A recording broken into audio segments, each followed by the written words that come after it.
अस्सलामुअलैकुम, this is me Saba Pasha. You are watching एक sports special cricket program cricket Junoon और मेरे साथ मौजूद है मेरे को होस्ट राना साजिद और आप सब लोगों को वेलकम करते हैं एक दफ़ा फिर से हाजिर खिदमत। और आज हम बात करने जा रहे हैं पाकिस्तान टीम के एक और कैंप के हवाले से। तो camp Lahore LCC cricket ground में जारी है और ये कैंप है ओडीआई क्रिकेट का। एग्जैक्टली और टी20 के बाद ओडीआई के मैचेस का आगाज होने वाला है। तो मेरे ख्याल से जो टी20 की तैयारियां हुई हैं, ओडीआई की भी तैयारियां शुरू हो गई हैं, लेकिन वी हैव गुड होप्स और हम चाहते हैं कि इसकी तैयारियों के रिजल्ट्स टी20 की तरह ना आए और माइट पॉसिबल इसमें थोड़े से एक्सपीरियंस्ड प्लेयर हैं तो कहीं ना कहीं स्टेबिलिटी आ जाए। और कैंप की अगर बात की जाए तो कैंप में हम देखते हैं, मैं एक कैंप की एक बात करना चाहूंगी साजिद, हम उसमें देखते हैं बहुत अच्छी परफॉर्मेंसेज आ रही हैं, नेट सेशंस हो रहे हैं, कोचेस जो है वो सिखा रहे होते हैं, वो वीडियोस आती हैं, दिल को तसल्ली होती है भाई बिल्कुल सही है, बहुत अच्छी चल रही है, प्रैक्टिस चल रही है, लड़के खेलने वाले हैं, लेकिन वहां जाके परफॉर्म नहीं करते हैं। अच्छा, एक रीज़न मुझे जो लगता है ना, अब यहाँ पे नेशनल क्रिकेट अकेडमी के जो कोचेस हैं वो ट्रेनिंग दे रहे हैं और ये उन्होंने मेंशन भी किया था कि एनसीए के कोचेस ही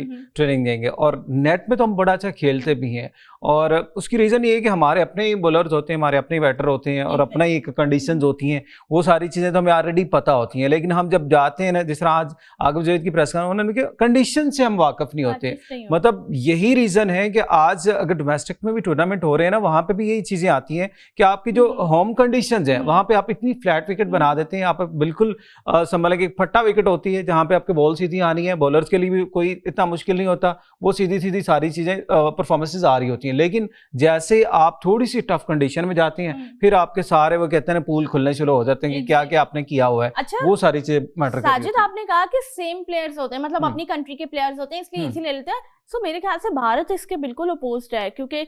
विराट कोहली का जो इंटरव्यू आया है, कल मैंने इस पे व्लॉग भी किया था, तो विराट कोहली कह रहा था कि वर्ल्ड में सबसे ज्यादा डिफिकल्टी उन्हें जसप्रीत बुमराह को खेलते हुए होती है। मतलब उनके ही कंट्री के एक बॉलर हैं, उन्हें खेलते हुए होती है। मतलब वो अपने प्रैक्टिस को इजी नहीं लेते हैं, वो उसको बहुत ज्यादा डिफिकल्ट लेते हैं। और जसप्रीत बुमराह ने उन्हें आईपीएल में पहले मैच के पहले ओवर में आउट किया था, उसके बाद से यहाँ पर कोहली के अलार्मिंग साइन हो गया। सो मेरे ख्याल से इस तरह की अगर सभा, ये बिल्कुल बात ठीक है, चले उन्होंने एक स्टेटमेंट दी है, लेकिन यहाँ पे मैं लाजमी ऐड करूंगा, देखिए कोई ना कोई ऐसा बॉलर या कोई ऐसा टैलेंटेड प्लेयर लाजमी होता है, चाहे बैटिंग में है चाहे बॉलिंग में है, होता है। अब बात करते पाकिस्तानी बॉलर्स की, अगर बात करें तो शेब अख्तर एक ऐसा बॉलर था जिससे पूरी दुनिया के मतलब बैटर डरते थे, वो चाहे पाकिस्तानी भी हो, वो नेट में पाकिस्तानी प्लेयर भी उनको खेलते हुए डरते थे। मतलब कहीं ना कहीं एक चीज एग्जिस्ट कर रही होती है। नो डाउट बुमराह का भी वो बॉलिंग एक्शन ऐसा है, स्टाइल ऐसा है, उनसे वो चाहे उनके अपने प्लेयर्स भी होंगे वो भी थोड़ा सा वो डर रहे होते हैं कि यार पता नहीं क्या करने जा रहा है। तो शेब अख्तर का भी यही होता था, वो जब भी चाहे आगे कोई भी प्लेयर खड़ा है, शायद खान अफरीदी भी खड़ा है, उन्हें पता यार इसने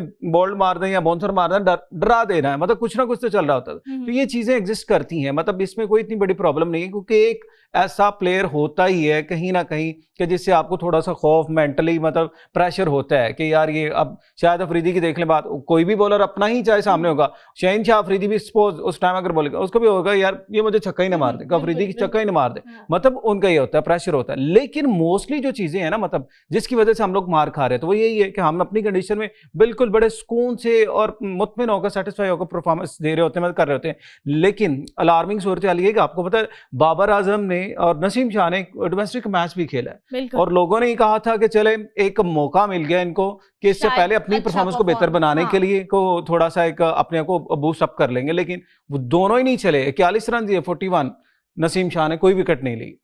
बाबर आजम ने 20 रन, और ये अपने होम ग्राउंड कज़ाफी स्टेडियम, जहां पे सारी क्रिकेट खेली है, थक चुके होंगे, लेकिन वहां पर भी परफॉर्मेंस नहीं आ रहा। और एक बड़ा अलमिया आपने देखा कि वहां पर कोई मैच चार्जेस नहीं थे, कोई टिकट्स नहीं थी, पता था लोगों को, लेकिन स्टिल कोई बाबर को देखने नहीं आया। So it's an alarming sign कि बाबर आजम को लोग अब नहीं देखना चाह रहे हैं क्योंकि उनकी परफॉर्मेंस अच्छी नहीं है। भाई आप ये बहुत एक वो दिखोगे तो बिकोगे वाला सीन है, तो अगर आप परफॉर्म नहीं करोगे तो कोई आपको पसंद नहीं मुझे लगता है। तो लगे वही बात जिस तरह हम बात कर रहे होते हैं ना कि क्रिकेट से लोगों का थोड़ा थोड़ा क्रेज भी खत्म होता जा रहा है कि देखिए दिन रात क्रिकेट हो रही है, कहीं भी डिस्कशन हो रही है, हर इंसान कह रहा है मैंने तो अब क्रिकेट देखना छोड़ दिया है। इवन आप कहीं कैब पे चले जाओ, ड्राइवर्स बात कर रहे होते हैं कि अब नहीं क्रिकेट, कहीं आप ठेले पे खड़े हो, जो कहीं भी किसी मार्केट में क्रिकेट के अलावा भी और इतने गम है दुनिया में, वो कहते हैं कि और भी बहुत ज्यादा गम है क्रिकेट के अलावा, तो हम ये गम नहीं लेना भाई। अगर इतनी ज्यादा अगर आप टेंशन देंगे फिर कौन देखेगा, तो ये चीज तो मैटर करती है। यही नहीं सिर्फ बाबर और नसीम, ठीक है ये दोनों बड़े नाम है, लेकिन इसके अलावा भी पाकिस्तान के सुपरस्टार खेल रहे हैं, शुएब मलिक भी खेल रहे हैं और भी दीगर प्लेयर बाकी भी खेल रहे हैं, मतलब पूरे इस इवेंट में मलिक मतलब खेल चुके हैं और मलिक ने कहा था कि वो डोमेस्टिक खेलना चाहते हैं और खेल के सिखाना चाहते हैं। मेरे ख्याल से वो लर्न करवा रहे हैं मतलब वो अंदर खुद जाके मेंटोर बन के वो लर्न करवा रहे हैं, बता रहे हैं कि कैसे खेलना है। लेकिन वही बात कि इसके बावजूद लोग नहीं आ रहे, क्रिकेट स्टेडियम हमारे खाली पड़े हुए हैं, कोई भी देखना नहीं चाह रहा। यहाँ तो फिर एक रमजान भी है और दूसरा लोग थोड़े से थके हुए भी हैं। रमजान में इवन क्रिकेट ज्यादा होती है। और मैं आपको बताऊं, मेरे बिल्कुल घर के सामने पार्क भी है और वहां पे सारी रात क्रिकेट चल रही होती है। ये मतलब लोग खेल रहे होते हैं, ये नहीं है। और कराची की गलियों में हमें पता है क्रिकेट चल रही होती है, दीगर मतलब सिटीज में क्रिकेट लोग खेल रहे होते हैं। लेकिन मसला सिर्फ ये है कि अगर परफॉर्मेंसेस नहीं करेंगे ना तो फिर कोई भी इंटरेस्ट नहीं लेगा, फिर चाहे बॉदर ही नहीं करेगा, फिर नहीं करेगा कि उसे परवाह ही नहीं है कि क्रिकेट खेलना है नहीं खेलना, डजंट मैटर, कोई भी खेले। क्योंकि अंटिल अनलेस मैं अभी यही बात कर रही थी कि जब तक आप अच्छा परफॉर्म नहीं करेंगे, आईसीसी के हवाले से मैं एक डिस्कशन कर रही थी साजिद, कि आईसीसी पे भी आप तब भारी हो सकोगे, तब आपकी जो है वो बातें सुन सकेंगे, क्योंकि फाइनेंशियली तो आप सपोर्ट सकते हैं। अंटिल अनलेस आपकी टीम इतनी स्ट्रांग हो जाए, आपकी क्रिकेट इतनी स्ट्रांग हो जाए कि उन्हें पता हो कि यार इस क्रिकेट टीम के बगैर गुजारा नहीं है और अच्छा परफॉर्म कर, मतलब इस टीम के बगैर हम नहीं चल सकते। वो कहते हैं अपना लेवल ही और कर लेना, कहते हैं लेवल ही और है भाई। आप वो लेवल तो लेके आए ना, मतलब अपना कद बढ़ा लें, इतना लेवल अपना बढ़ा लें, फिर आपकी हर जगह पे सुनी जाएगी, फिर आपको हर कोई मानेगा, तस्लीम करेगा। लेकिन जब आपकी परफॉर्मेंसेस भी नहीं होंगी, फाइनेंशियली भी आप उस तरह से नहीं होंगे, फिर आपकी कहीं भी बात भी नहीं सुनी जाएगी और प्रॉब्लम्स आपको फेस करनी पड़ेंगे। लेकिन चाहे ओडीआई क्रिकेट के हवाले से हम जिस तरह बात कर ही रहे हैं, कैंप तो जारी है और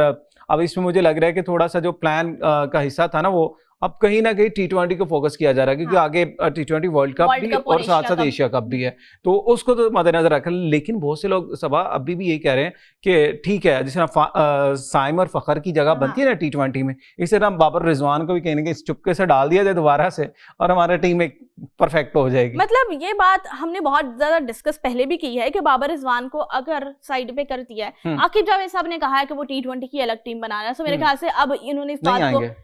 क्लियर कर दिया है कि नहीं आएंगे, T20 की नई टीम ही बन रही है। और उन्होंने ये बात बहुत अच्छे से क्लियर किया है कि ये टीम जो है ना, वो एशिया कप और वर्ल्ड कप के लिए बना रहे हैं, अभी की परफॉर्मेंसेस को इग्नोर करते हैं। और फिर आकिब जावेद ने धड़ल्ले से ये भी कहा कि टीम की हर बार जीत नहीं होती है, लोग चाहते हैं कि हर बार जीते। मेरे ख्याल से लोग तो 2023-22 से यही इंतजार कर रहे हैं, तो हम जीत का इंतजार कर करके थक चुके हैं। हर बार जीत नहीं होती, हर बार हार भी नहीं होती, मतलब ये चीज भी आप ध्यान में ना, कभी कभी जीत भी होती है, वो कहते हैं कभी खुशी कभी गम, दोनों चीजें साथ, हर बार कभी गम नहीं, हमारा तो हर दफा गम ही है और कहते हैं हमारा गम बढ़ता ही जा रहा है। लेकिन मुझे लगता है ना कहीं फिर वही बात किस तरह कह रहे हैं ना कि बाबर रिजवान फिर कहीं ना कहीं से वो आ ही जाएंगे। और क्योंकि आप कह रहे हैं ना, आकिब जावेद कह रहे हैं, आकिब जावेद को खुद का भी कंफर्म पता नहीं है कि वो कब तक वो कंटिन्यू रहने वाले हैं, क्योंकि ये सीरीज के बाद फिर एक दफा फिर से जाहिर है वो उनका कॉन्ट्रैक्ट रीन्यू होगा, रिवाइज होगा, वो कैरी कर पाएंगे या नहीं कर पाएंगे। क्योंकि हेड कोच के हवाले से तो स्टेटमेंट आ गई थी कि पाकिस्तान एक हेड कोच नया जो है मुश्किल वो रखेगा, लेकिन अभी तक वो नहीं है। और आकिब जावेद जाहिर है वो अब अपने कहीं ना कहीं अपनी जो है कहते हैं सेफ साइड देखने के लिए वो चीजें कर रही होती हैं, तो थोड़ा सा जाहिर है उनके ऊपर भी प्रेशर तो है, वो टीम को उस तरह से जितवा तो नहीं सके। प्रेशर तो है, क्योंकि हर बार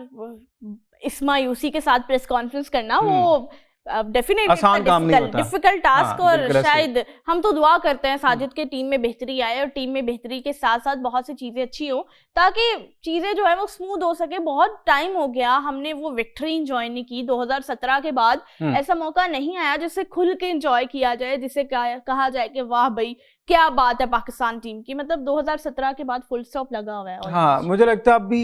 ये आपको ईद के बाद ने एक विक्ट्री का वो मिल जाएगा, और क्योंकि उसमें जब PSL होगा सारी टीमें पाकिस्तान की खेलेंगी, जो भी जीतेगा तो पाकिस्तान जीतेगा, फिर आपको जो है एंजॉय करने का मौका मिलेगा। हम चाहते हैं आई विश के इंटरनेशनल भी पाकिस्तान की टीम की परफॉर्मेंस अच्छी हो। सो ये हम मेंस टीम की तो बात कर रहे हैं, लेकिन come on to women team के कैंप की अनाउंसमेंट हो गई है। सबसे पहले मैं कैंप के जो प्लेयर्स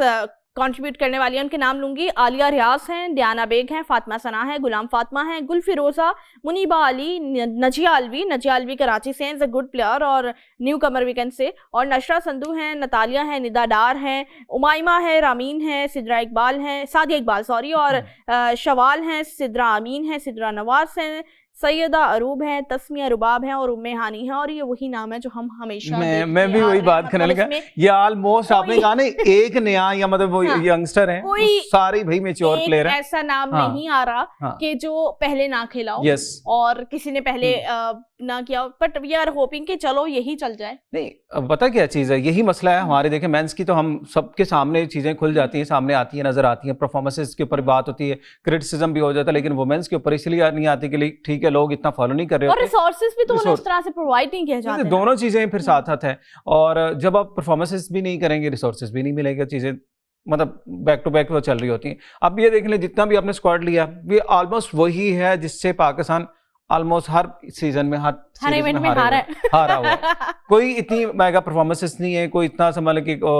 क्रूशियल इनिंग्स नहीं है किसी की भी नहीं, लेकिन वही बात फिर आके कि हमारे पास इसके अलावा है ही क्या, कुछ भी नहीं हमारे पास है ही क्या, तो फिर वो लेके कहाँ से आएंगे, करेंगे क्या। और ये अलार्मिंग सूरत हाल है कि पाकिस्तान ने अभी क्वालिफाइंग राउंड खेलना है, अनफॉर्चुनेटली खुदा ना खासा अगर पाकिस्तान इस क्वालिफाइंग राउंड में बाहर हो गया तो इट्स मीन आप देखें अब वर्ल्ड कप से पाकिस्तान अपने होम कंडीशन में, और मुझे नहीं लगता कि ये बहुत पाकिस्तान को अपनी होम कंडीशन पे हारना बहुत अच्छे से आता है। हाँ मैं वही बात करूं, ये कोई इतना मुश्किल काम नहीं होगा कि पाकिस्तान कहे कि हम आसानी से जीत जाएंगे, इतना आसान नहीं है भाई। आपने आयरलैंड के खिलाफ भी खेलना, अपने बांग्लादेश के खिलाफ भी खेलना है, दीगर टीमें भी आ रही हैं, तो आपको फिर पता लग जाएगा कि इस वेस्ट इंडीज आपको आपके होम सीरीज में आके क्लीन स्वीप करके चलेगी थी, आपके लिए आसान तो बिल्कुल भी नहीं है। मतलब ये आपको फिर वही कि अपने स्क्वाड के ऊपर, अपनी टैलेंट के ऊपर, अपनी चीज़ों के ऊपर दोबारा से रिव्यू करना पड़ेगा। कैंप तो लग रहा है, अल्लाह करे चले कैंप में हमें कोई इस तरह की, वही बात कैंप में तो बड़ी चीज़ें हो ही जाती हैं, कर लेते हैं कि ठीक है कैंप है तो चलो जी वो प्रैक्टिसेस भी हो रही है, सारा कुछ हो रहा है, लेकिन असल इम्तिहान वो तो शुरू होता है मैच में, और मैच में आके हम तो ना, मुझे लगता है कि पूरे ओवर भी नहीं खेल पाती हमारी। बिल्कुल ऐसे ही। और यहाँ पर एक वही ना, हम जब क्रिकेट की बात करते हैं, पहले हॉकी था नेशनल गेम पाकिस्तान का, अभी भी है लेकिन गायब है, मंजर आम से गायब है। मतलब है तो नेशनल गेम तो है लेकिन है नहीं, तो वो हम नहीं चाहते हैं कि क्रिकेट की भी सिचुएशन वो आ जाए, क्योंकि जो हालात चल रहे हैं ना अभी, केपीएल की भी एक शानदार तकरीब हुई है, लाला की डिस्कशन रही है वहां पर, ये तकरीबात तो हो जाती हैं लेकिन कोई रिजल्ट नहीं निकल पाता, इसलिए उन तकरीबात का कोई फायदा नहीं होता, कोई सीरीज का फायदा नहीं होता अनटिल अनलेस आप उसमें से कोई अच्छा प्रोडक्ट निकाले। कल मैं बात कर रही थी और हारिस और शाहीन की बात हुई, तो मुझे अब्दुल रऊफ साहब ने कहा कि ये कोई लाहौर कलंदर का प्रोडक्ट नहीं है, उन्होंने बहुत क्लियरली कहा। अच्छा। ये कोई लाहौर कलंदर का प्रोडक्ट नहीं है, ये प्रोडक्ट डोमेस्टिक से निकला था, ये लाहौर कलंदर ने जो नाम किया है अपना, ये कोई लाहौर कलंदर का प्रोडक्ट नहीं है। सो ठीक है, हमें कोई मसला नहीं है, हम किसी का प्रोडक्ट कहने में, हमें किसी को कोई इशू नहीं है, बट परफॉर्म तो करें। नहीं आपको याद है शुएब अख्तर भी एक शो में बैठे थे, उन्होंने भी जब नाम लिया था ना तो फिर बहुत कुछ हो गया था उसके बाद। मतलब इस चीज में कोई मसला नहीं है। देखिए कोई भी अगर आपके टैलेंट को, प्रोडक्ट को ग्रास रूट लेवल से उठा के अगर लेके आ रहा है, पॉलिश कर रहा है, तो आगे लेके जा रहा है, तो इट्स मीन अगर आपको टैग देना भी पड़ता है तो मुझे नहीं लगता कोई प्रॉब्लम होनी चाहिए, क्योंकि जो भी काम कर रहे हैं क्रिकेट के लिए, बेसिकली क्रिकेट के लिए, पाकिस्तान के लिए काम कर रहे हैं, तो वो एक अच्छा साइन है। मैं यहाँ पे वुमेन्स की हम बात करें, मैं ये लाजमी बात कर, अभी आप देखें कि मतलब इंडियन क्रिकेट बोर्ड का, बीसीसीआई का प्लान देखें कि उन्होंने भी रिसेंटली अपनी वुमेन की आईपीएल खत्म की है। मतलब वहां पे दुनिया की क्रिकेट की जो नंबर वुमेन्स है वो खेली हैं और उन्होंने लीग अच्छे तरीके से ऑर्गेनाइज करवाई, अपनी प्रिपरेशन, तैयारी। हमने क्या किया हुआ था, मतलब हमें पता था हमने क्वालिफायर भी खेल रहे हैं, हमारा डोमेस्टिक में भी कुछ नहीं चल रहा था, चले आपस में कुछ मैचेस करवा लेते, चले अगर आपने लीग, तो अभी हमारा तो ज़ाहिर प्लान ही नहीं है ना, मतलब वुमेन की कोई लीग हो जाएगी इंटरनेशनल लेवल पे, जिस तरह पीएसएल तर्ज की हम रख लेंगे, वो कोई ऐसा एजेंडा नहीं है अभी तक। लेकिन अब हम आके कैंप लगा रहे हैं, वो भी 4-6 दिन का कैंप होगा यकीनन, ज़ाहिर है उसके बाद रमज़ान है, ईद है, फिर हमें यही होगा चलो जी हमारा एक डोमेस्टिक ज़ाहिर है जो सिस्टम है, कल्चर है, हमने उसको भी अडॉप्ट करना होता है। उसके बाद जब मैचेस खेलने जाएंगे रिजल्ट फिर वही आपके सामने आएंगे। तो वो आप देखें प्रिपरेशन कैसे होती है, तैयारी कैसी होती है। उन्होंने वर्ल्ड कप के लिए अपनी प्लानिंग की पहले इंडिया ने, और उन्होंने इसी टाइम पे रखा अपना वुमेन आईपीएल, वहां पे जो टीमें परफॉर्मेंस थी, आप देखें वहां से टैलेंट भी आएगा, चीजें भी आएंगी। जब टीम अनाउंस करेंगे उनको पता होगा हमारे पास टैलेंट भी है, रिसोर्सेज भी है। तो यहाँ पे आप लोग कर क्या रहे हैं, फिर आप पाने के लिए कुछ खोना पड़ता है साजिद, फिर कल को जाके हम फिर कहेंगे, फिर हम तनकीद करेंगे भैया आपने किया ही क्या था, किया ही क्या है, फिर उसके बाद क्या निकलेगा। मतलब आपके पास वही बात, रिसोर्सेज भी नहीं है, कुछ है भी नहीं, टैलेंट भी नहीं है, लोग आए भी नहीं है, तो फिर आप कैसे दीजिए, वही और फिर आप ब्लेम करेंगे प्लेयर्स को। तो मैं कहीं ना कहीं समझती हूँ कि प्लेयर्स की गलती नहीं है, वही बात है कहीं ना कहीं मैनेजमेंट का बहुत बड़ा हाथ होता है। हफ्ता 10 दिन पहले आप उनको उठा के भेज देंगे, चले जी आप कैंप लगना है, आप आ जाएं। किसी को पता ही नहीं होता कौन कहाँ पे है और क्या प्लान कर रहा है, या कोई उसकी फिटनेस का क्या लेवल है, कोई ये भी प्लान नहीं है। और ये देखें, टू बी ऑनेस्ट, अभी जितने भी लोग कैंप में आए, आप इनकी फिटनेस का भी तो एक देखना है, जो एक मैटर करती है चीजें। किसी को फिटनेस नहीं है, ठीक है, कैंप में आ गए, और पाकिस्तान में क्राइटेरिया ही नहीं है ना, यही लोग जाके खेलेंगे भी, क्योंकि फिटनेस कोई मैटर नहीं करती है पाकिस्तान के लिए, पाकिस्तान के लिए मैटर करती है, बाकी हर जगहों पे मैटर करती है, पाकिस्तान में मैटर नहीं करती। सो अंटिल अनलेस से तमाम फैक्ट्स एंड फिगर पे काम किया जाए, पाकिस्तान में बेहतरी नहीं आ सकती है। हम जितना मर्जी बोल ले, पीसीबी को इस पे जरूर कुछ करना पड़ेगा। और पीसीबी के साथ साथ जो लोग जुड़े हैं, अभी आपने मुझे एक ऑफ द रिकॉर्ड बात बताई कि अभी एक प्रेशर है, मैं उसको सोच के हैरान हो गई हूँ कि सीरियसली मतलब किस तरह से तमाम चीजें चल रही हैं, बहुत अनएक्सपेक्टेड चीजें चल रही हैं। एंड वी आर होपिंग कि हमारे मुल्क में थोड़ी बेहतरी आ सके, पाकिस्तान की क्रिकेट में बेहतरी आ सके, ताकि क्रिकेट को बोलते हुए भी मजा आए, देखते हुए भी मजा आए और शेयर करते हुए भी मजा आए, बजाय इसके कि लोग कहें कि भाई हमने तो क्रिकेट देखना छोड़ दिया। और यकीनन ज़ाहिर है, जब आप अच्छी परफॉर्मेंसेस देंगे, हर कोई आपको डिस्कस करेगा, हर जगह पे नाम होंगे, फिर आपके वही एजाज़ात भी होंगे, अवार्ड भी मिलेंगे, फिर आपके ऊपर मूवीज भी बनेंगे। मुझे नहीं लगता पाकिस्तान में कोई बायोपिक भी किसी के ऊपर बनी है अभी, मतलब बायोग्राफी मैं हूँ शाहिद अफरीदी के अलावा कुछ भी नहीं बना, और वो लाला पे बनती भी थी, मतलब लाला इज अ परफॉर्मर। देख लेना, तो रावलपिंडी एक्सप्रेस के ऊपर मेरे ख्याल काम होते होते बीच में रुक गया था। तो मतलब ये चीजें तब आती हैं जब आपने परफॉर्मेंसेस दी हो, जब आपने ज़ाहिर कुछ ना कुछ अचीव किया हो, कोई वर्ल्ड कप अपने नाम किया हो, कोई ट्रॉफी अपने हासिल की हो। जब आप कुछ भी नहीं करेंगे, फिर क्रिटिसिज्म होगा, फिर और क्या होगा, फिर उसके बाद कुछ बचता भी नहीं है। बिल्कुल, और इन तमाम चीजों पे काम होगा तो ही बेहतरी आएगी। और आप क्या समझते हैं, पाकिस्तान की क्रिकेट को किस तरह बेहतर किया जा सकता है? वुमेन कैंप के हवाले से आप क्या कहेंगे, हमें कमेंट्स में लाजिम बताइएगा। मुझे और साजिद को दीजिए इजाजत। साजिद बिल्कुल जी, और अपना बहुत सा ख्याल रखें, और इस उम्मीद के साथ कि पाकिस्तान की क्रिकेट जो है तरक्की करे, बेहतरी आए, और इसमें और हम जो है पाकिस्तान क्रिकेट की जो है खुशियों में अच्छाइयाँ बयान करने के लिए आपके साथ मौजूद है। इजाजत है, अल्लाह हाफिज।